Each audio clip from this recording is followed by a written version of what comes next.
So every time you open your refrigerator, you're actually paying for a journey across an invisible map. Yeah. I mean, that electricity bill you pay at the end of the month, that's really just the toll collector for moving a fluid across a very specific, carefully charted piece of paper. Yeah, exactly. Whether you're trying to cool down a massive industrial meatpacking facility, or you're engineering a power plant that generates enough megawatts to light up a whole city, it all comes down to moving invisible energy around. Right. And today, we are going to decode the ultimate cheat sheet used by engineers all over the world to do exactly that. Welcome to today's deep dive. If you are listening to this, you're our resident learner, and we are jumping straight into the deep end today. We really are. We're looking at this brilliant set of university thermodynamics lecture notes by Richard Love, and it's all focused on something called the Maillard diagram, or some people call it the pressure enthalpy diagram. Yeah, and we're going to turn what looks like a terrifying graph into a totally clear map of how energy and work and heat flow through machines. But to read this map, we kind of have to understand the language it's written in, right? Right. And the core metric here, the fundamental coordinate of this entire diagram, is a concept called enthalpy. It's represented by the lowercase letter h, and the standard formula you'll see in the notes is H equals U plus PV. Okay, so H equals U plus PV. Yeah. Let's break that down for the listener because that trips people up. So the U, that stands for the internal energy of the substance itself, right? Exactly. Just imagine the kinetic energy of the molecules buzzing around, the thermal energy holding the chemical bonds together. That is your U. And then we add the PV, which is flow work. Flow work. Okay, wait, let me pause on that. That's the pressure of the fluid multiplied by its specific volume. Mm-hmm. And specific volume is essentially just, well, it's how much physical space 1 kilogram of the stuff takes up, how fluffy or squished it is. That's a highly accurate way to visualize it, honestly. A gas has a high specific volume because it's fluffy, it's spread out. A liquid has a very low specific volume because it's extremely dense and squished. Yeah. So PV is the pressure pushing on the fluid times the physical space it occupies. I was actually trying to picture this whole H equals U plus PV thing earlier, and I came up with an analogy. So think of internal energy, the U, as the physical energy it takes for you to pack a suitcase. You're folding the clothes, zipping it up tight, containing the mass. Oh, like this. Right. Then the flow work, the PD part, is the physical effort required to take that fully packed suitcase and just shove it into the pressurized cargo hold of an airplane that is already completely full of other luggage. Yes. The U is the energy of the package itself, and the PV is the energy required to insert that package into a flowing system against the pressure resisting it. So enthalpy, the H, is the total energy package, the sum of both. Perfect. So when we finally unroll our map, our Maillard diagram, enthalpy is the horizontal axis running along the bottom. It's our x-axis, the total energy. Yeah. And on the vertical y-axis, we have pressure. Pressure on the side, total energy on the bottom, and dominating the absolute center of this graph is this massive bell-shaped curve. It looks like a giant hill rising out of the bottom axis. Engineers call this the saturation envelope. The saturation envelope. And the left side of that bell curve is pure liquid. Correct. We call that a quality of 0. And the right boundary of the bell curve represents pure vapor, or a gas, which has a quality of 1.0. And the area near that giant dome, that's kind of where the magic happens, that represents a mixture of liquid and vapor. It's a substance right in the middle of boiling or condensing. Exactly. As you move from left to right under the dome, you are physically boiling a pure liquid into a pure gas. And as you move right to left, you're condensing a gas back into a liquid. And there are all these other topographical lines draped across the map, too. Yeah, you have lines of constant temperature, which are called isotherms, curving downward. You have lines of constant density. You even have lines of constant entropy, which kind of sweep up to the right. Okay, here's where I have to push back a little bit on the source material. Yeah. Why use enthalpy on the x-axis at all? If I'm building a refrigerator, my single goal is to change the temperature of my food. So why not just plot pressure against temperature? Doesn't enthalpy make this needlessly complicated? It seems like it would, but connecting this to the physical reality of phase changes shows why temperature is actually a terrible metric for this map. Think about boiling a pot of water on your stove. Okay, sure. The water heats up to 100 degrees Celsius, and then it starts to boil.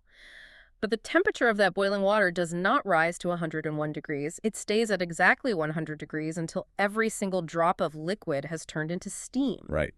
A thermometer sitting in the pot would just show a completely flat line, even though the stove is blasting it with heat. Oh, exactly.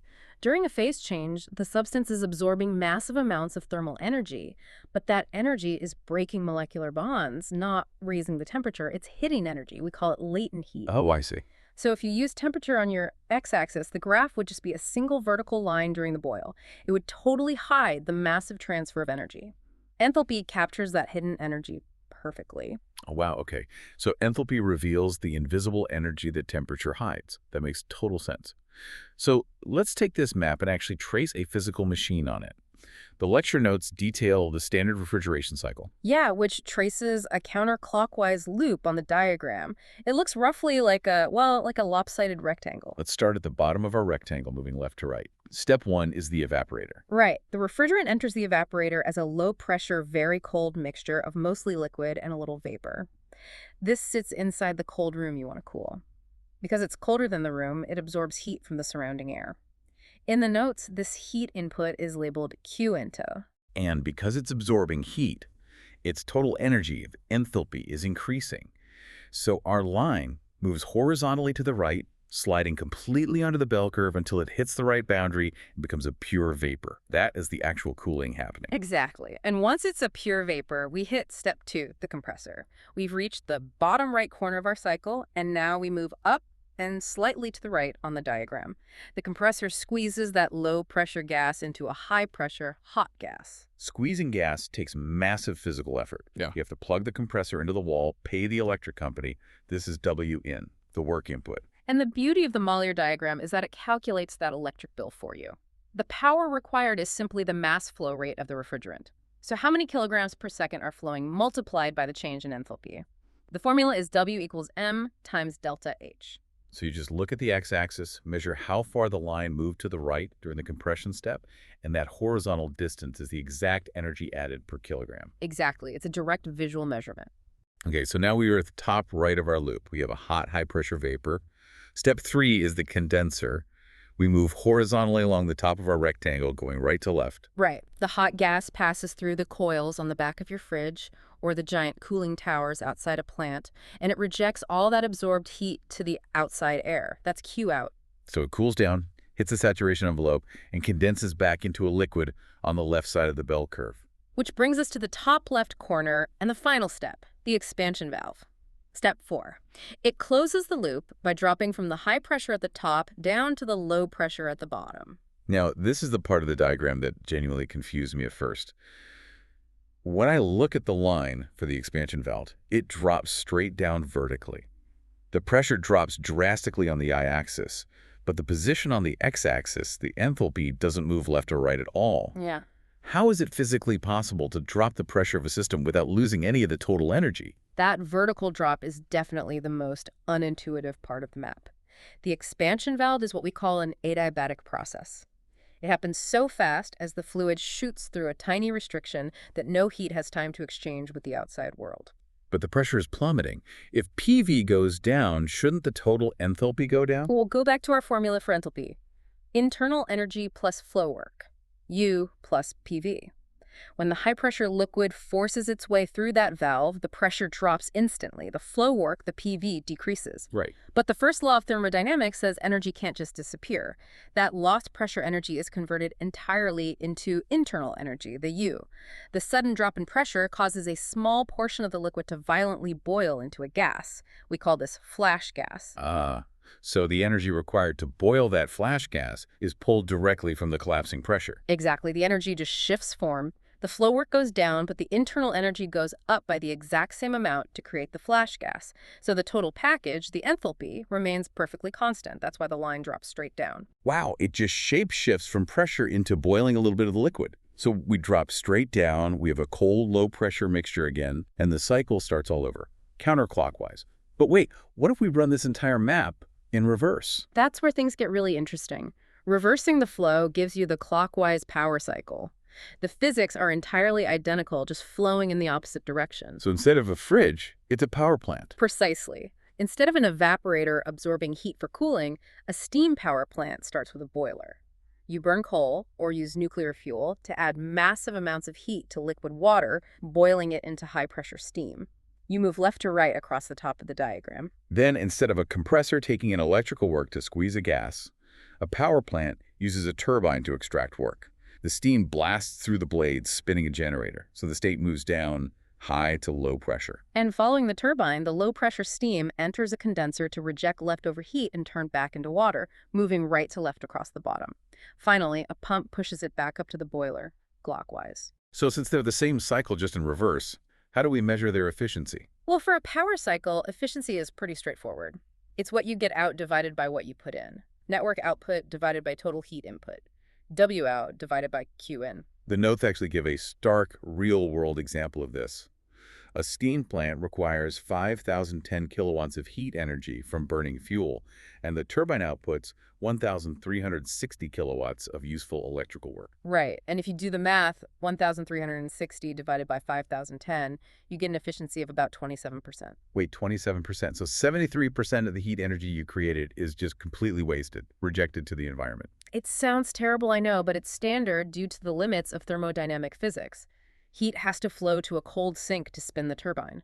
But refrigeration cycles, they don't even use the word efficiency. They use the coefficient of performance, or COP. COP. Yeah. The COP is the cooling effect achieved divided by the electrical work paid for. COP equals Q in divided by W. Engineers love COP because it's a direct measure of your bang for your buck. Right? If your industrial freezer removes 3 kilowatts of heat for every 1 kilowatt of electricity the compressor uses, your COP is 3. Right. And you aren't creating energy out of nothing, so it doesn't violate physics to have number over 100%. You're just moving energy, and it's easier to move it than create it. But so far, we've only been talking about ideal cycles. We keep saying ideal adiabatic compressors where the math is perfect. In the actual messy reality of a plant, machines aren't perfect. Not at all. Bringing this into the real world introduces a crucial concept called isentropic efficiency. Earlier, we mentioned those lines of constant entropy swooping across the diagram. Entropy, in this specific engineering context, is essentially a measure of chaos, friction, or wasted effort. Okay. In a perfect machine, compression happens at constant entropy. The line would curve upwards, perfectly parallel to those printed entropy lines. But a real compressor is full of gears and pistons. The motor casing gets hot. All that turbulence creates friction, which generates extra heat that has absolutely nothing to do with squeezing the refrigerant. Exactly. And because of this added friction, the entropy of the fluid actually increases during compression. On the Mollier diagram, this means the line for a real compressor bends further to the right than the ideal line. It leans over. And since the x-axis is enthalpy, leaning further to the right means you're ending at a higher total energy state. You had to force more work into the system to reach the same pressure. Yeah. The isentropic efficiency is just a ratio comparing the ideal work you hoped for to the actual larger amount of work you really had to do. If a compressor has an isentropic efficiency of 80%, you're paying for roughly 20% more electricity than physics dictates, simply to overcome mechanical friction. The map immediately shows you how much money that friction is costing you. But the map itself changes depending on what fluid you're pumping, right? The sources list an entire alphabet soup of refrigerants. Ammonia, which is R717, R134A, water, which is R718, and older ones like R12 or R22.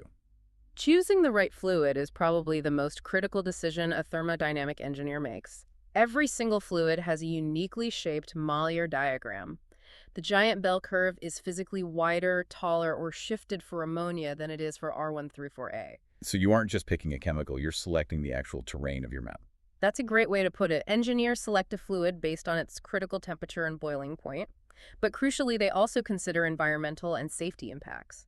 Ammonia has a fantastic map, it's highly efficient, but it's toxic, so it's usually restricted to giant industrial plants where leaks can be managed. And the notes also mention ODP, ozone depletion potential. Right. Older refrigerants like R12 had amazing thermodynamic maps, but they were chemically punching holes in the ozone layer, so they were phased out by global treaties.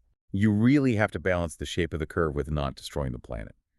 Speaking of those giant industrial plants, what happens when a single loop on this map just isn't enough? Say you're designing a blast freezer. The inside needs to be negative 40 degrees Celsius, but it's 40 degrees outside in a summer heat wave.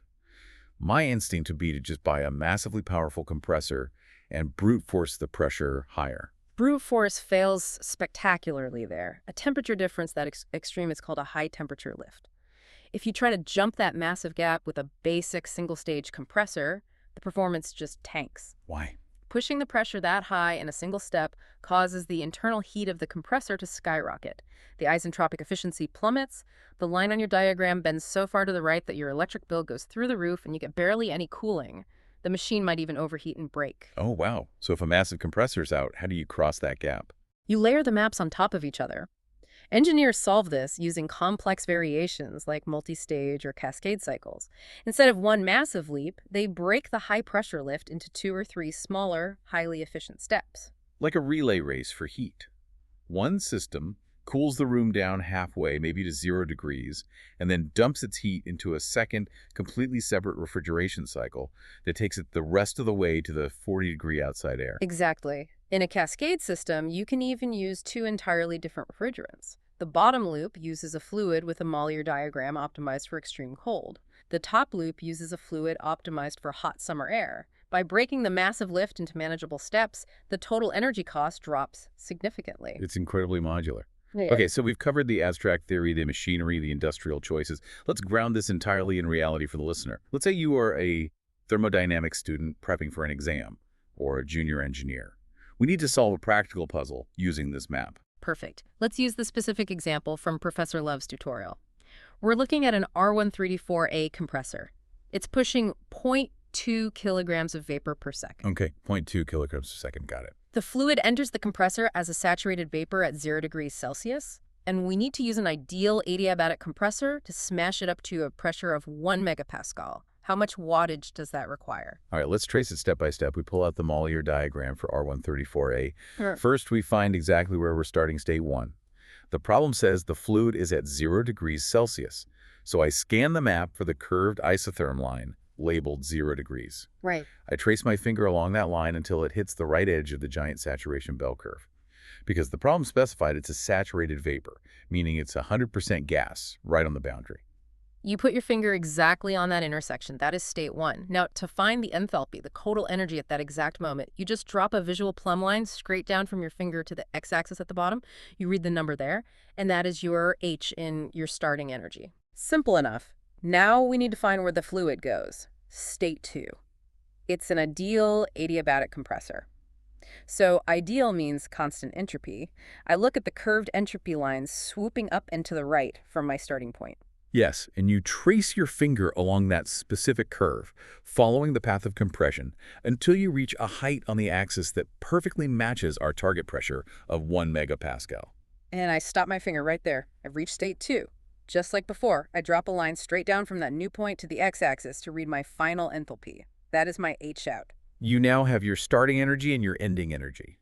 The horizontal gap between those 2 points is the physical energy the compressor added. Now we just do the math, the energy balance equation. Work equals mass flow rate multiplied by the change in enthalpy. We take our 0.2 kilograms per second and we multiply it by the difference between H out and H in. And that simple multiplication hands you the exact wattage required to run your compressor. You've solved a complex thermodynamic energy balance not by wrestling with calculus, but by plotting 2 points on a map and measuring the physical distance.